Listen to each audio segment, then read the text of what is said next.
For me, to stay human means that you make sure that your humanity and you believe in humanity is more important than anything else, especially at the time when your society or state or your tribe or your family demands that you will forget your humanity for the sake of nationalism, patriotism, security, or survival.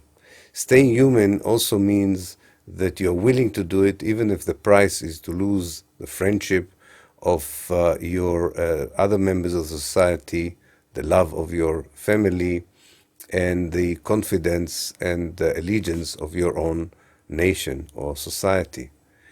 And I think it's a daily test where it's much easier not to be human in certain situations that work for your advantage, where everybody around you would make sure that you will feel better if you forget your humanity. Exactly at that particular moment, and it happens every day, you should remember that your humanity should come and become more important than anything else.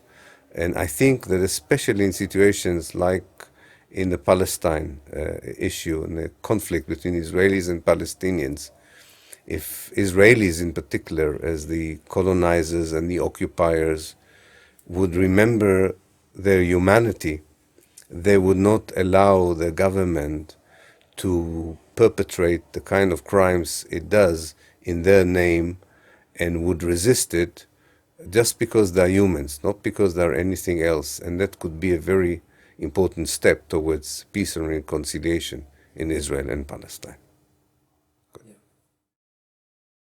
I think what is really important in this particular time in which we live is not to fall prey to the kind of language that is used by the mainstream media, academia, and politicians about what is humanity and what is important and what shall we fight for.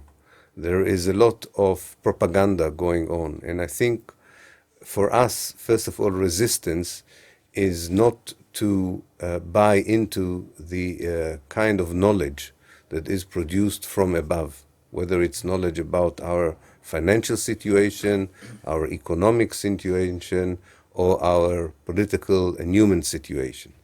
So I think by developing our own ability to know, by our own ability to criticize knowledge that comes with power, we are doing the most important act of resistance.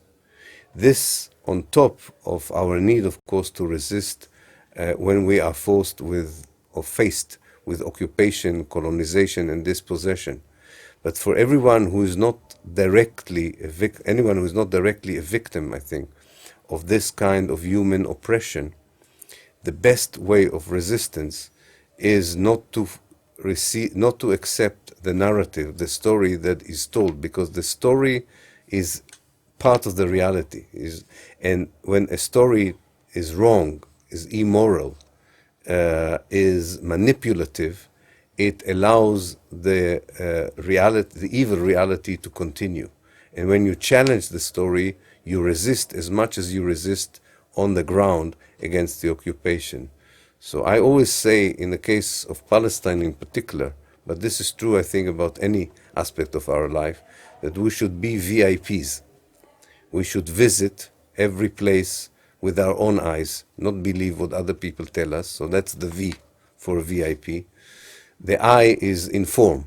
We should be informed. We should know ourselves what's happening, not rely on the powers that be to tell us what's happening.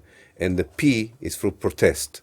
And wherever we see oppression, we should protest.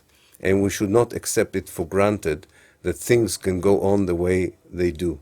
And if by that we will be very important people, VIP people, but we will also make sure that nobody can rest as long as these oppressive situations continue, whether at home or abroad, it doesn't matter. Yeah. Okay. Thank you. Thank you very much.